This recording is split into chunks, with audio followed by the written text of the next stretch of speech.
Amém, queridos? Abra sua Bíblia na primeira carta de João, capítulo 2. Primeira carta de João, capítulo 2. Samu, deixa eu te pedir uma coisa. Ao invés de passar pelo Easy, passa no PowerPoint.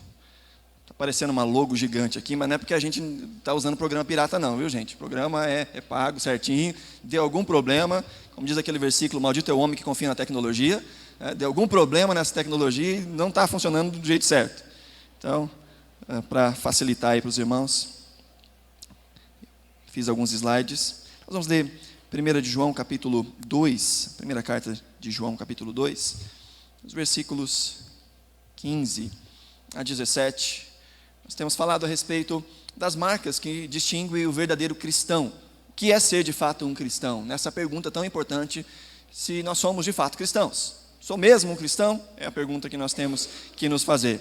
E aí nós temos então falado um pouco sobre essas marcas. O que é que nos distingue como cristãos? E hoje nós vamos ler esse texto aí de 1 de João, capítulo 2, versos 15 a 17. Diz assim a palavra do Senhor: Não amem o mundo, nem o que nele há. Se alguém ama o mundo, o amor do Pai não está nele. Pois tudo o que há no mundo, a cobiça da carne, a cobiça dos olhos e a ostentação dos bens, não provém do Pai, mas do mundo. O mundo e a sua cobiça passa, mas aquele que faz a vontade de Deus permanece para sempre. Vamos orar, queridos? Mais uma vez pedindo a graça do Senhor. E eu peço que você nesse momento ore por você, pedindo para que o Senhor possa abrir os seus olhos, o seu coração, que a palavra do Senhor possa tocar no mais profundo do nosso ser.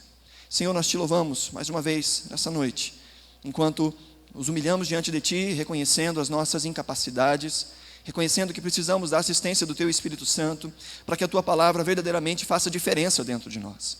Não precisamos só ouvir a tua palavra, não precisamos só entender com a nossa mente a tua palavra, precisamos que a tua palavra se transforme em estrutura sólida dentro de nós. Precisamos que a tua palavra transforme as bases do nosso coração, afete os nossos afetos, transforme a nossa forma de pensar, a nossa forma de enxergar a vida e a nossa forma de nos relacionarmos com o mundo. Somente o Senhor pode fazer isso por nós.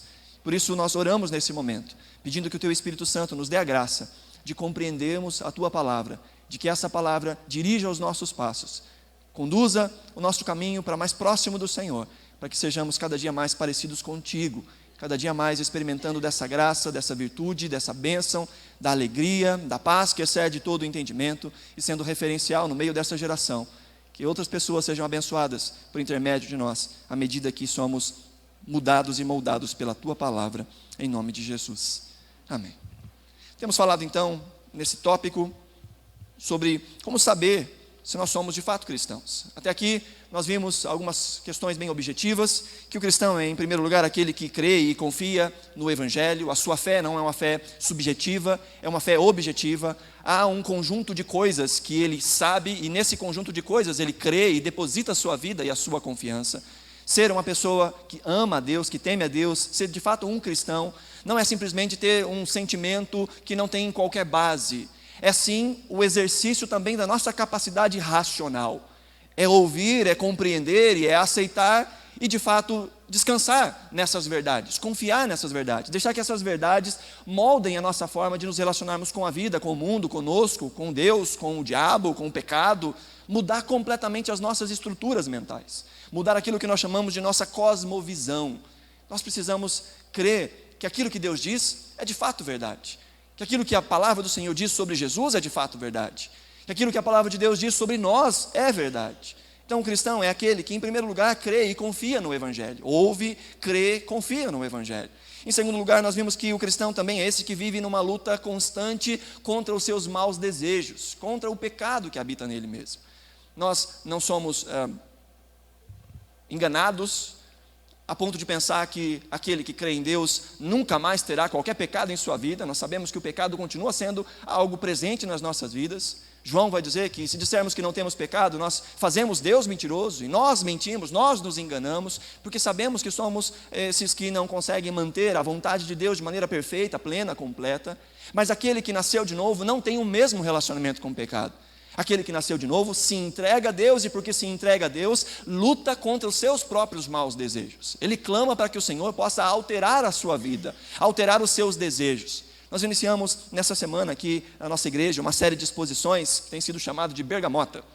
É uma série em que nós falamos sobre o fruto do Espírito, que se manifesta de diversas formas. Por isso a bergamota, que é um fruto só, mas tem vários gominhos.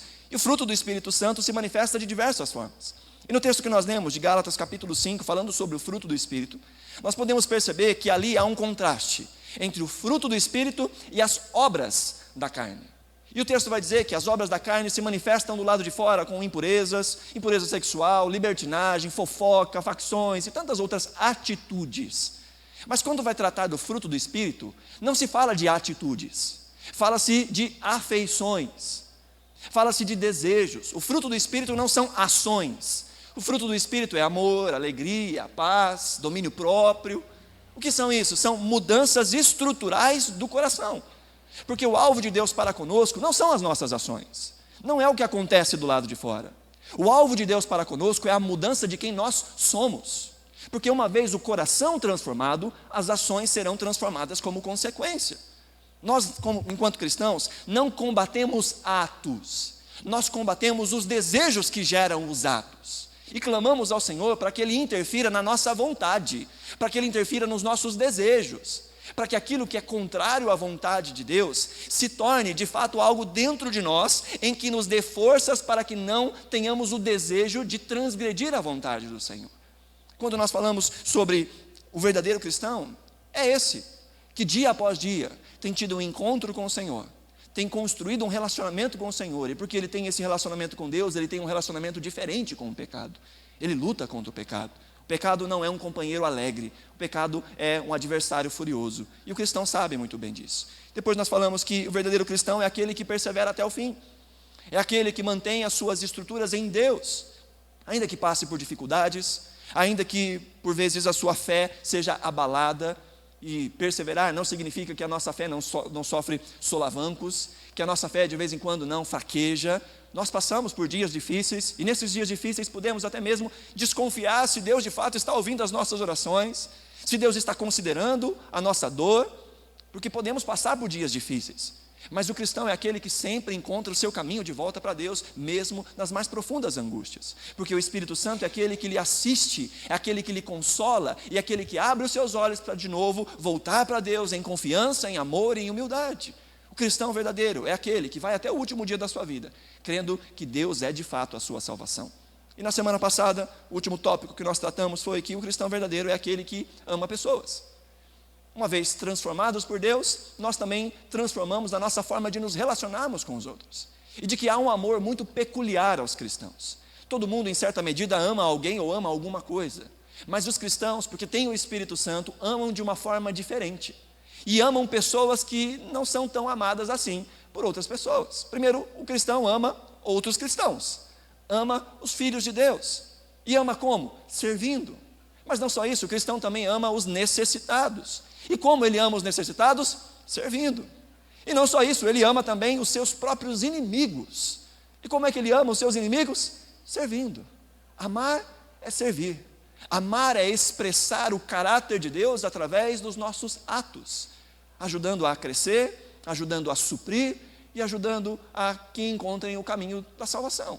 Por isso o cristão é aquele que também ama os seus inimigos, ainda que não goste deles por um tempo, mas ama os seus inimigos, ora por eles, bendiz a vida deles e pede para que o Senhor intervenha, transformando de forma completa a vida destes. Porque assim o Pai ama, e nós somos chamados a nos parecermos com o Pai, a nascermos do Pai e sermos a cara do Pai. E o Pai ama os seus filhos, o Pai ama os necessitados, e o Pai ama até mesmo os seus inimigos. Amém, queridos? Foi até aí que a gente chegou. E hoje nós vamos para o último tópico dessa série dentro da série, que é como saber se eu sou mesmo um cristão. E vamos falar um pouquinho hoje, à luz do texto que nós lemos e à luz de outros textos, que o cristão verdadeiro é aquele que não ama as suas coisas. O cristão verdadeiro não ama as suas coisas. E nós vamos considerar aqui o amor que a palavra diz. A palavra amor não definida pela sociedade. Amar as coisas aqui, não estou falando sobre falta de zelo, falta de responsabilidade, estou falando do amor bíblico, que é o amor do serviço. O cristão é aquele que não serve as suas coisas. E ao pensar nisso, não sei quantos assistiram um filme que se chama 127 Horas, e eu quero começar com essa ilustração.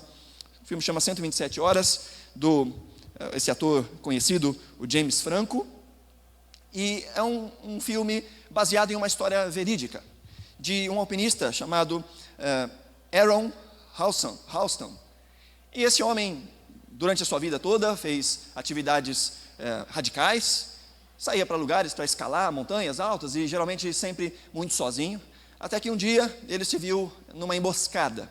Ele caiu dentro de uma fenda, uma rocha, uma fenda muito alta, e ao mesmo tempo uma pedra imprensou o braço dele. E ele ficou preso. Ninguém sabia onde ele estava, ele não tinha como se comunicar, e durante 5 dias o que ele tinha eram 350 ml de água. E se vendo completamente desesperado, tomou uma atitude desesperada. E ele segura o estômago aí, com um canivete, ele começou a cortar a carne do seu braço que estava preso, até passar os tecidos, chegando nos tendões, quebrou o próprio osso, cortou com o canivete múltiplo, com o alicate do canivete, os tendões, até que seu braço se descolou completamente. E depois disso, ele ainda desceu 20 metros de um paredão com um braço só, e foi encontrado por alguns outros alpinistas que chamaram a ajuda. Se você pesquisar um pouco sobre a história deste homem, é claro que esse filme tem alguns aspectos românticos e ilustrativos, mas é baseado numa história real. Alguém que cortou o próprio braço para poupar a vida. E quando nós pensamos sobre isso, eu faço uma pergunta para você. Seu braço é importante para você? É precioso seu braço? Sim ou não? O que você faz com o braço, né? O braço a gente abraça as pessoas, a gente se ajuda na locomoção, ajuda no trabalho, tantas outras coisas. O braço é algo importante. Mas existem coisas importantes que se tornam menos importantes quando a nossa vida depende delas. Este homem percebeu, e a sabedoria o ensinou a isso naquele momento de tamanha dificuldade, que algo importante não troca o lugar de algo vital. E ao pensarmos nisso, eu quero convidar você a abrir a sua Bíblia em Lucas, capítulo 18. Nós vamos gastar um bom tempo nessa passagem, em Lucas capítulo 18. A história de um homem que veio buscar a Jesus, um jovem, na verdade, que veio buscar a Jesus com uma pergunta importante, sincera, mas que causou uma grande confusão dentro do seu próprio coração. Lucas capítulo 18, e eu peço que você mantenha a sua Bíblia aberta em Lucas, nós vamos voltar para esse texto algumas vezes. Lucas 18, os versos 18 a 21, que diz assim a palavra do Senhor. Certo homem importante lhe perguntar a Jesus: bom mestre, que farei para herdar a vida eterna? Fala para o verso 20, ele diz: você conhece os mandamentos: não adulterarás, não matarás, não furtarás, não darás falso testemunho, honra teu pai e tua mãe. E o verso 21 diz, a resposta desse garoto foi: a tudo isso eu tenho obedecido desde a adolescência. Olha para mim aqui, por favor. Nós vemos aqui um rapaz, um jovem, que vem até Jesus com uma pergunta importante. A pergunta dele é: Senhor, o que eu faço para herdar a vida eterna? O desejo dele é saber como se achegar a Deus, como conhecer a Deus, como obter a salvação. E Jesus responde para ele algo simples, ele diz: olha, guarda os mandamentos. E é interessante que quando a gente olha para a lei, temos falado um pouco sobre isso nas quintas-feiras, quando nós olhamos para a lei, o objetivo da lei não é que nós sejamos perfeitos à luz dela. Não é que a gente tenha a capacidade de guardar todos os mandamentos de Deus. Não, o objetivo da lei não é esse. O objetivo da lei é expor a nossa incapacidade de obedecer a Deus. E quando reconhecemos a nossa incapacidade de obedecer a Deus de forma plena, corremos para Jesus e clamamos que Ele nos salve. Só podemos entender a importância que tem essa rendição a Jesus quando nós conseguimos olhar para dentro de nós e olhar a nossa incapacidade de nos mantermos puros e perfeitos diante de Deus. E de que o salário do pecado é a morte, que os nossos pecados fazem separação entre nós e o nosso Deus. Assim, se não temos condições de maneira perfeita nos guardarmos do pecado, sabemos que estamos debaixo de condenação. Então o propósito da lei é expor o nosso coração. É quando eu olho e digo: olha, eu não estou conseguindo fazer isso, porque o meu coração é quebrado. Então isso me dá a consciência de que eu preciso correr para Cristo, para que Cristo me salve, não para que eu me salve, para que Cristo me salve. E Jesus confronta esse rapaz com a lei, dizendo, olha, você conhece os mandamentos. E aquele jovem traz essa resposta aí no versículo 21, ele diz, a tudo isso eu tenho obedecido desde a minha infância. Um jovem que quer saber como alcançar a vida eterna e que estava completamente satisfeito com o seu desempenho espiritual. Veja que ele tem tudo o que ele precisa.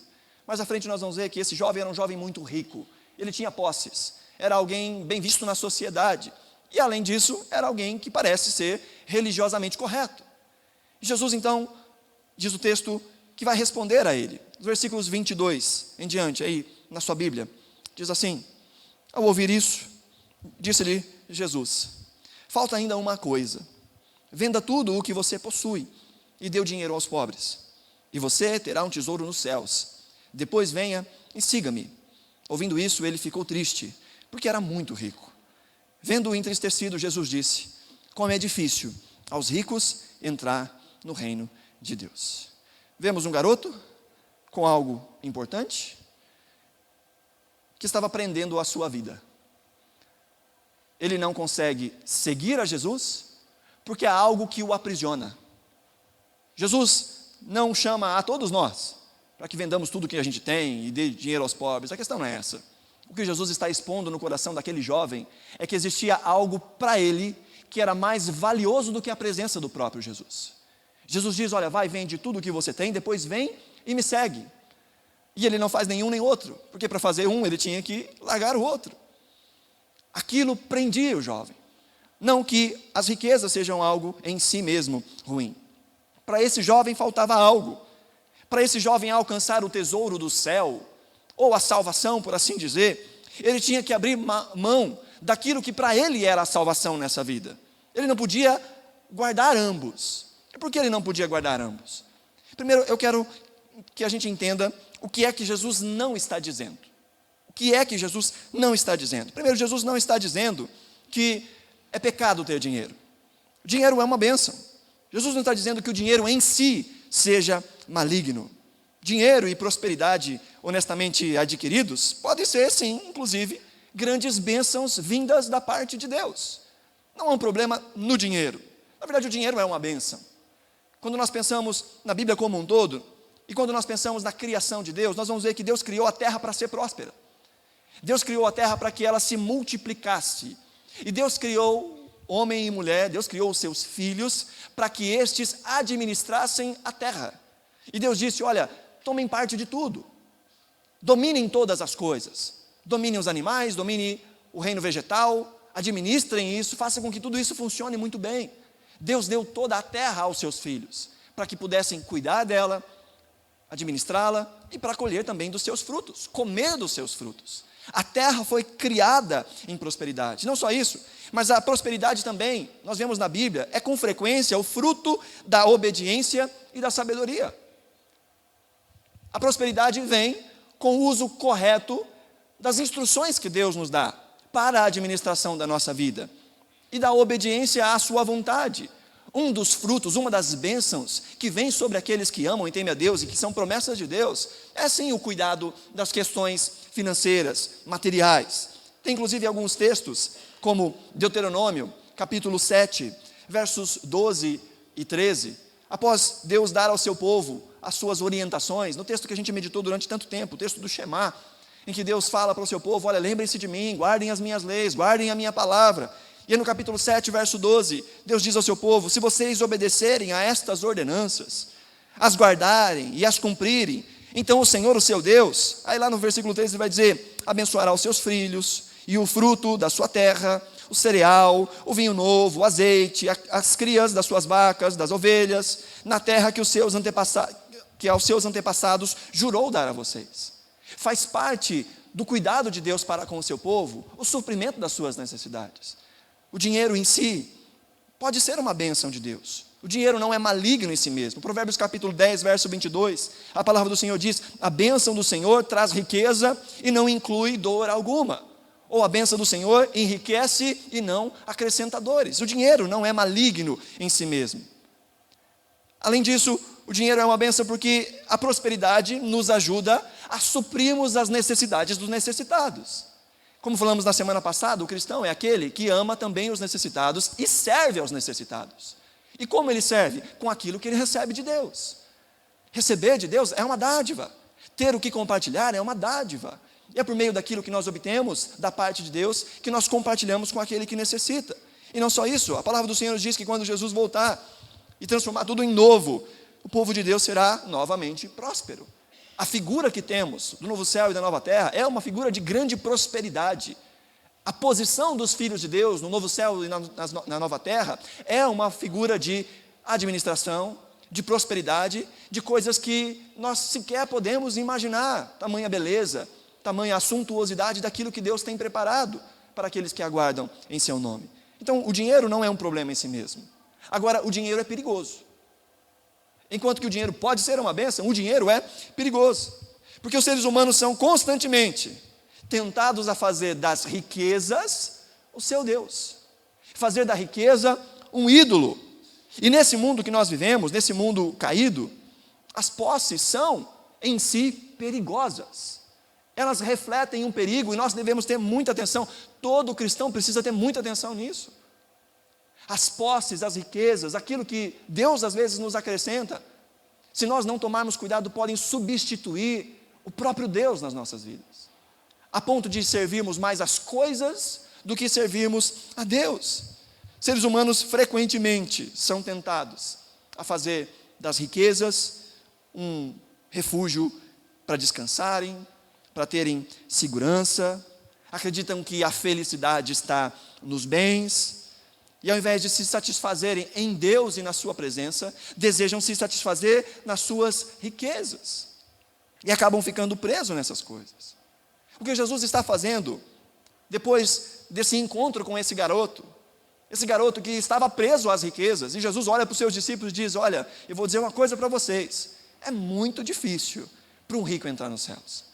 O que Jesus está fazendo é alertar os seus discípulos que existe dificuldade para os ricos de herdarem o reino de Deus, porque há muito o que se apegar. Quanto mais dinheiro, mais tentações para abandonar a Deus e a confiar nas riquezas. Mas não pense que só quem tem dinheiro abandona Deus para confiar nas riquezas. Aquele que está buscando dinheiro abandona Deus para confiar nas riquezas. Se desespera quando as riquezas vão minguando, porque não consegue confiar em Deus sem confiar nas riquezas. É um perigo colocarmos o nosso coração nessas coisas. Há um texto em que Jesus conta uma parábola, em Lucas capítulo 12, os versos 15 a 21. Se você está anotando, esse é um excelente texto para você ler em casa depois. Lucas 12, verso 15 a 21 diz o seguinte: então lhes disse, cuidado, olha as palavras de Jesus, cuidado, fiquem de sobreaviso contra todo tipo de ganância. A vida de um homem não consiste na quantidade dos seus bens. Então Jesus passa a contar uma parábola para ilustrar isso. No versículo 16 ele diz: então lhes contou esta parábola. A terra de certo homem rico produziu muito. Ele pensou consigo mesmo: o que vou fazer? Não tenho onde armazenar a minha colheita. Verso 18, então disse: já sei o que eu vou fazer.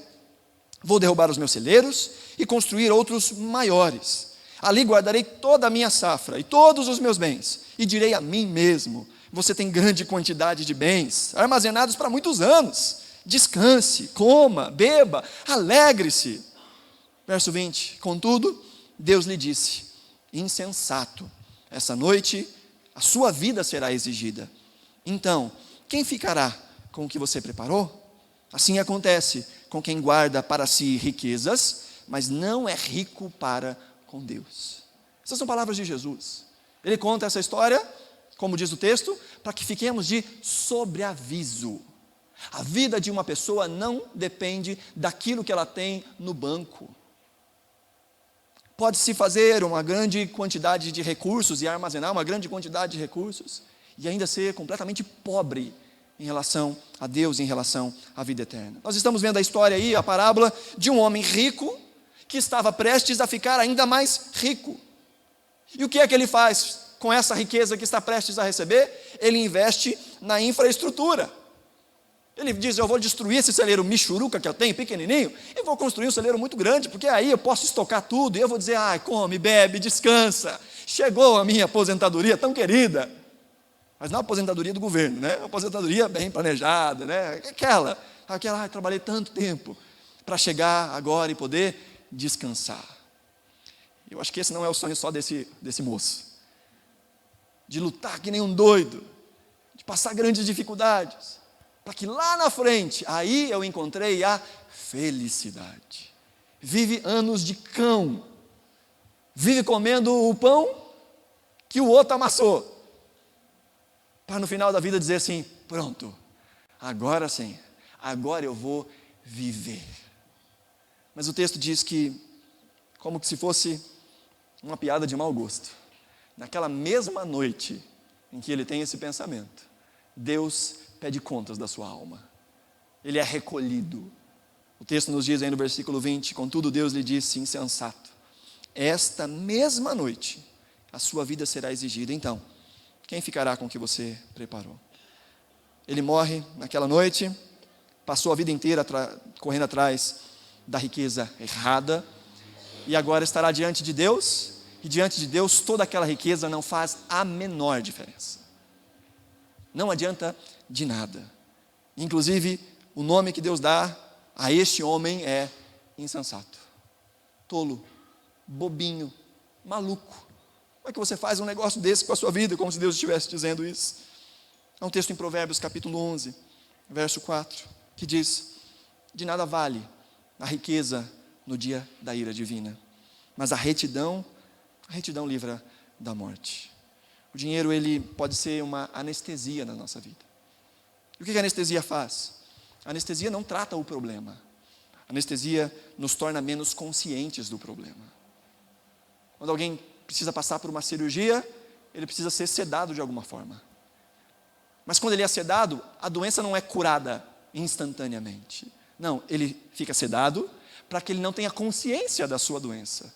Não tenha consciência dos procedimentos que estão acontecendo, até que possa, então, ser tratado. E o dinheiro pode ter esse efeito de anestesia nas nossas vidas. Anestesia de não percebermos a necessidade que temos de nos entregar de forma completa a Deus. Há muitos que vão buscar a Deus no dia da angústia. E é bom buscar a Deus no dia da angústia. É importante buscar a Deus no dia da angústia. Mas nós temos que buscar a Deus o tempo todo. Ele tem que ser a nossa segurança, o nosso refúgio. Mas há aqueles que confiam muito mais no seu poder aquisitivo, nas suas finanças, do que conseguem confiar em Deus. Porque encontram nas riquezas, nos bens, a autossatisfação ou a autossalvação. E quando percebem que isso em algum momento não serve para nada, entram em desespero. A pessoa com a maior quantidade de recursos que ela possa ter, diante de uma doença que a medicina não tem uma resposta, aquele dinheiro não vale de nada. Qualquer pessoa em um leito de hospital, passando por dores e por sofrimentos que a medicina vem e diz, olha, para você não tem chance. Qualquer pessoa diria, eu trocaria todo o meu dinheiro por mais alguns dias de vida, por mais saúde, pela transformação dessa circunstância na minha vida. Mas podemos ser embebidos pelo desejo por riquezas, ou por ter riquezas, e não percebemos que nós necessitamos da orientação, do conhecer e do amar a Deus todos os dias da nossa vida.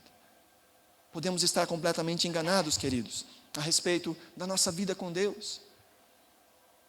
1 Timóteo capítulo 6, verso 10, o apóstolo Paulo diz, pois o amor ao dinheiro é a raiz de todos os males. Algumas pessoas, por cobiçarem o dinheiro, desviaram-se da fé e se atormentaram com muitos sofrimentos. O dinheiro não é um problema em si, o problema está no coração. O amor ao dinheiro, o desejo de fazer tudo por dinheiro, de sacrificar a vida, de sacrificar a saúde, de sacrificar a família, de sacrificar a espiritualidade para obter mais dinheiro. E às vezes nem é o dinheiro da sobrevivência, é sim um dinheiro a mais. E troca-se a presença de Deus por mais coisas. E troca-se o estar com a família por mais coisas. E troca-se a saúde, o tempo, a energia, a alegria, simplesmente para acumular mais coisas, que às vezes sequer fazem sentido para nós. Eu não sei quantos de vocês, eu tenho uma coleção de exemplos para contar, que arrumam alguma coisa e dizem, eu preciso tanto disso, e quando recebe aquilo ou compra aquilo, fala, e agora, o que eu vou fazer com isso? E se você é casado, fica mais complicado ainda, porque você tem que, pelo menos, fingir que está usando, para o esposo ou para a esposa não ficar bravo, para não parecer que foi um investimento inútil. Mas quantas coisas corremos atrás, gastamos tanto da nossa vida. Há um tempo atrás, o Laudimar deu uma palestra aqui na igreja, falando sobre administração financeira, e uma das coisas que ficou guardada no meu coração, e eu sempre lembro disso, e eu de vez em quando falo sobre isso, foi aquela aplicação que ele faz de quanto vale as coisas. E as coisas não valem dinheiro, as coisas valem tempo. Você pega uma coisa aí que vale, sei lá, digamos que o salário seja R$1.500. E aí você vai comprar algo que vale R$1.500. Você não está gastando R$1.500, você está gastando um mês de vida.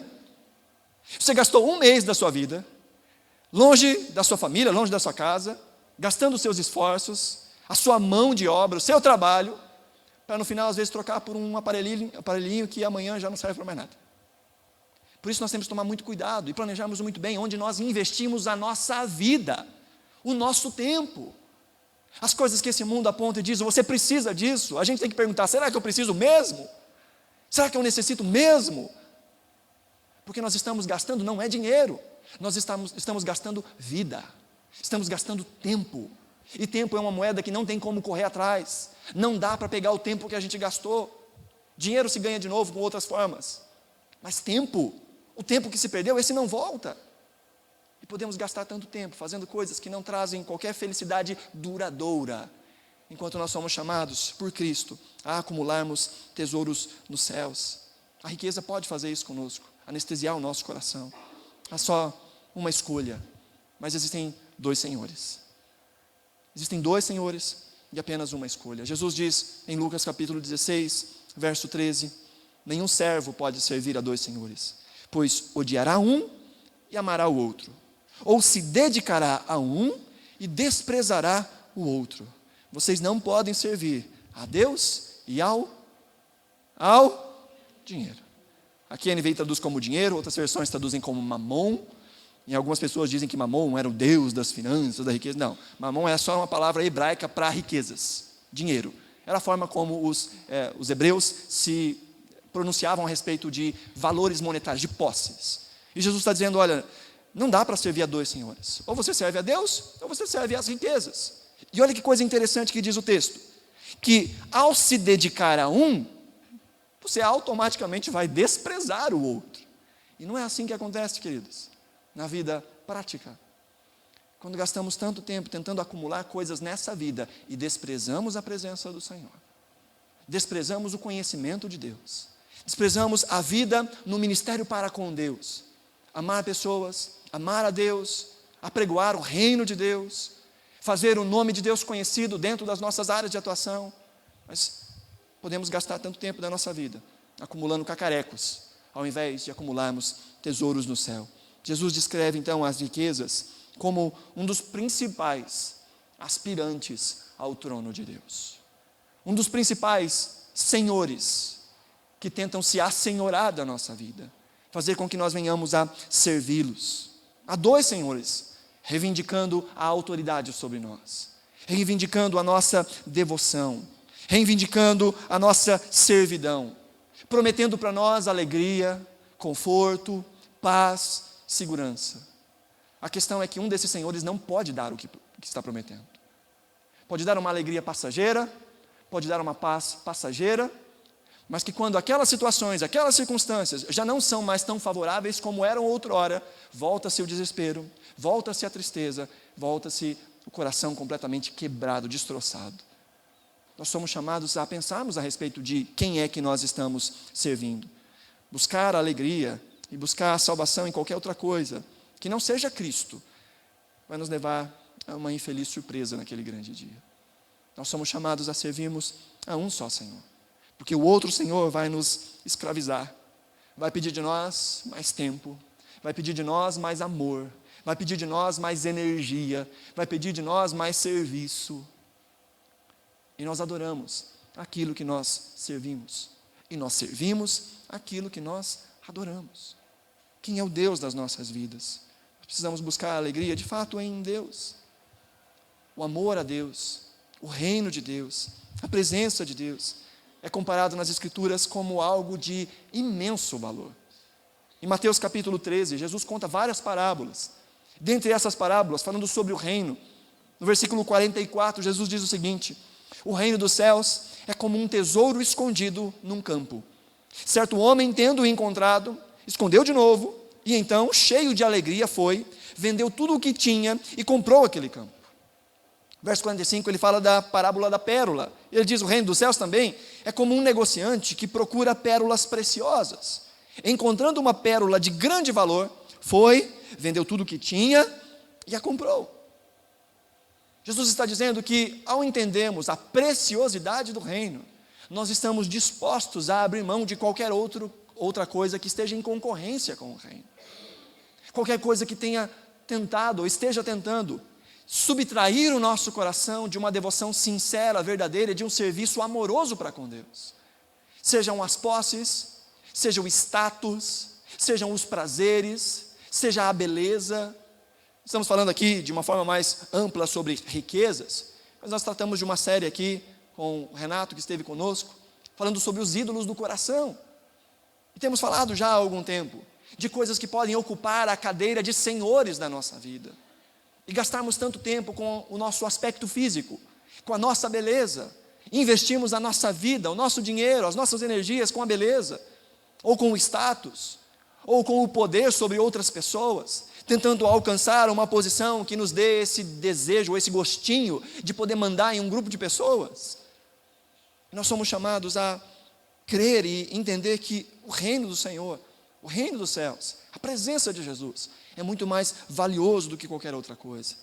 O texto nos mostra que essa parábola de alguém que entendeu a riqueza do Evangelho, a riqueza do reino, a ponto de ter essa ação tão louca, de vender tudo o que tinha para poder comprar o reino. Agora entenda, nós não estamos falando simplesmente de valores monetários. Nós estamos falando de tudo aquilo que prende o nosso coração e que nos leva a um tipo de servidão. Não dá para servir a dois senhores. A ilustração é muito interessante, que parece ser algo que aquele indivíduo que comprou esse terreno ou que negociou a pérola não tinha condições de ter um e o outro ao mesmo tempo. Ele precisa se desfazer daquele primeiro para então alcançar o segundo. E por entender o valor, diz o texto, no versículo 44, que cheio de alegria ele faz isso. E aí está o ponto central da situação. Quando nascemos de novo, quando o Espírito Santo de Deus verdadeiramente muda o nosso coração, as nossas afeições por Deus e pela sua presença são completamente mudadas, a ponto de que os sacrifícios que fazemos em amor. As entregas que fazemos em amor. O que significa seguir a Jesus? Jesus nunca quis enganar as pessoas. Ouça isso, por favor. Eu sei que essa série que nós temos tratado é uma série espinhosa. É uma série que não dá ibope. É uma série que não enche igreja. E que você provavelmente não vai ouvir isso em muitos lugares por aí. E eu fico feliz porque ainda tem gente aqui nessa igreja depois dessa série ter iniciado. Não sei como é que vai ser na próxima semana. Mas nós precisamos entender, Jesus nunca quis enganar ninguém a respeito de segui-lo. Hoje estão vendendo Jesus como um talismã, como um amuleto. Mas Jesus sempre disse, olha, prestem bem atenção aonde vocês estão se metendo. Prestem bem atenção que seguir a mim não são só rosas, não são só felicidades.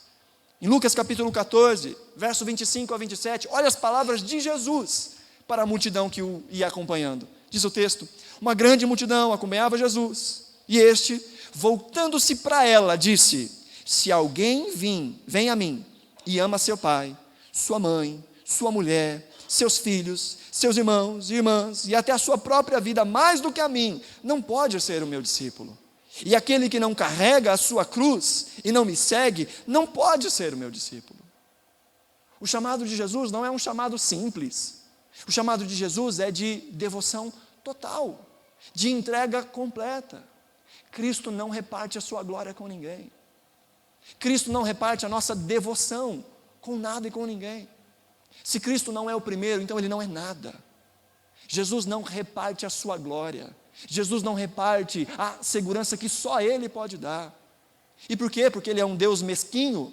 Não, porque Ele conhece quem nós somos, e que a única forma de sermos de fato seguros, felizes, completos, é vivendo para a glória dEle. Só Ele pode prometer isso, só Ele pode cumprir essa promessa, de encontrarmos nele refúgio, segurança, porque quando entendemos de fato quem é Jesus, e quando nos abraçamos com Jesus e vivemos para Jesus, as circunstâncias da vida não nos destroem. Não quer dizer que nós não somos abalados por algum momento. Não quer dizer que nós não nos entristecemos por uma doença, por uma crise no casamento, por uma crise financeira, por uma dor na alma. Não. Mas que mesmo nessas situações difíceis, há um consolo completamente diferente do consolo que as coisas transitórias desse mundo podem dar. Muitas pessoas depositam a sua felicidade nas coisas, e quando perdem as coisas, perdem a vida. É só ver o que acontece quando as bolsas de valores caem por aí. É só ver as notícias de empresários que vão à completa falência, que se suicidam, que fogem, que matam por dinheiro. Sabe, eu ouvi uma pessoa dizendo uma vez que quando a gente não tem muitos recursos, o ter recursos é uma motivação para uma vida. E aí a pessoa corre atrás dizendo assim, no dia que eu tiver tal coisa, nesse dia eu vou ser feliz. O dia que eu tiver aquele carro, aquela casa, aquela aposentadoria, nesse dia eu vou ser feliz. E vive como motivo de vida, como força de vida, correndo atrás dessas coisas. E por que é que a taxa de suicídio entre os ricos é tão grande? Porque eles já chegaram lá e perceberam que a felicidade não está lá. De que adianta o homem ganhar o mundo inteiro e perder a sua alma? E quando nós pensamos sobre a vida e ser um discípulo de Jesus, isso custa de nós nos negarmos o nosso orgulho, negarmos a nossa prepotência, negarmos a nossa infantilidade de pensar que a nossa capacidade de preservar a vida é superior a qualquer outra coisa. Sabe, amar a Deus, servir a Deus, é dar ouvidos a alguém que dirige os nossos passos. Quem é que dirige os nossos passos? Cristo ou nós mesmos? Jesus diz, olha, não dá para ser meu discípulo sem tomar a cruz e me seguir. E pensar em tomar a cruz, hoje na nossa cultura, não tem o mesmo apelo que tinha nessa época em que Jesus está falando. Hoje as pessoas usam crucifixos no pescoço, usam para adornar a casa, às vezes põem no carro, trazem como uma vitória a cruz, mas dentro de um contexto judaico, dentro desse contexto romano, a cruz era um instrumento de execução, era um instrumento de humilhação pública. Aqueles que eram condenados à cruz carregavam a parte transversal da cruz nos seus lombos, diante da vista de todas as pessoas da cidade, para que todos pudessem zombar deles e perceber o quanto eles eram fracassados. E Jesus diz, olha, aquele que quer vir após mim, esse precisa carregar uma cruz. Esse precisa se negar, esse precisa colocar os seus desejos em submissão à minha vontade, o seu egoísmo em submissão à minha vontade. Só dá para servirmos a Deus mesmo, quando nós não servimos a nós mesmos. Agora entenda uma coisa, quando nós servimos a Deus, nós encontramos verdadeira felicidade. Quando nós servimos a Deus e damos ouvidos às instruções de Deus, nós somos os maiores beneficiados. A nossa vida vai se equilibrar de uma forma completamente diferente, porque Deus sabe como a vida funciona. Deus é o autor da vida, o sustentador da vida.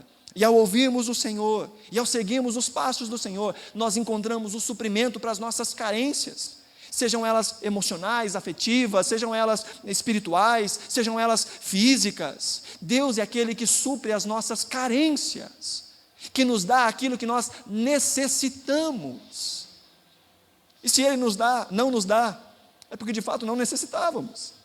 E ainda assim Ele continua sendo bom, fiel e consolando os nossos corações, nos instruindo dia após dia a um caminho que conduz à verdadeira paz, à verdadeira alegria, a alegria que esse mundo não pode dar, que as coisas desse mundo não podem dar, que até prometem. É só olhar as propagandas de TV, compre essa marca de creme dental e você vai ser feliz. Compre esse carro e você vai ser feliz. Antigamente tinha até não sei se está passando ainda, há muito tempo que eu não tenho mais acesso à televisão, estou sem antena, mas antigamente tinha um comercial de um carro, não lembro de qual marca era o carro, que era assim, uma cidade meio que deserta e tal, e a pessoa entrava no carro e ia passando, e onde o carro ia passando, a cidade ia ficando colorida, bonita, cheio de gente, povo feliz. O apelo é: compra esse carro e você vai encontrar a verdadeira felicidade. E aí a gente compra o carro, fica feliz um tempo, cheirinho de carro novo, dirige para um lado, dirige para o outro, daqui a pouco essa porcaria de carro, está bebendo para caramba, esse IPVA, esse seguro, meu Deus do céu, misericórdia. Aí vê que não era o carro que ia dar felicidade.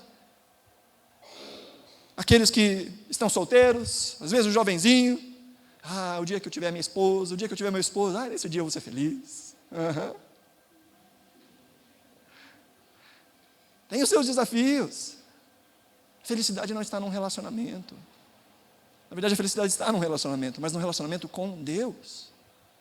Todo o resto se desgasta. Todo o resto passa por turbulências. A carreira, o dinheiro, os relacionamentos, a saúde. Sabe quanta gente se apoia na sua beleza e faz fotinha no Instagram, Snapchat, Facebook. Eles colocam aquela roupinha assim, né, para poder ressaltar. Só Deus sabe a minha hora. Umas frases assim meio de caminhão, né, de para-choque de caminhão. Só para poder receber embaixo assim: linda. Pensa que eu não estou ligado nessas coisas. Ou jovenzinho também. No espelho da academia, faz aquele muquezinho para tirar foto, né? Lindo. Pão. Ou lá em casa. E vão colocando toda a sua felicidade nessas coisas transitórias. Deixa o tempo passar. Deixa a gravidade fazer os seus efeitos. Já fui bonito. Você não acredita nisso, né? O tempo passa, queridas. Todas as coisas perecem. Mas aquele que confia no Senhor, esse dura para sempre. Deus é a única coisa que não passa. Deus é a única coisa estável. A única segurança estável. Os reinos se abalam. A vida passa por transformações constantes. Mas Deus permanece para sempre. Qual é o tipo do nosso tesouro? A salvação não tem a ver com a nossa conta bancária. Muito dinheiro não significa muita felicidade.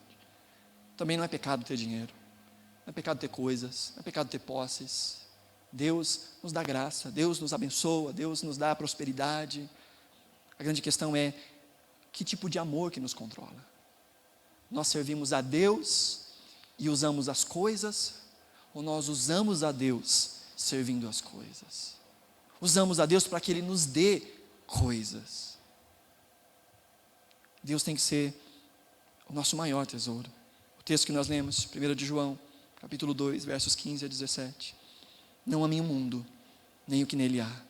Se alguém ama o mundo, o amor do Pai não está nele. Pois tudo o que há no mundo, o que há no mundo? A cobiça.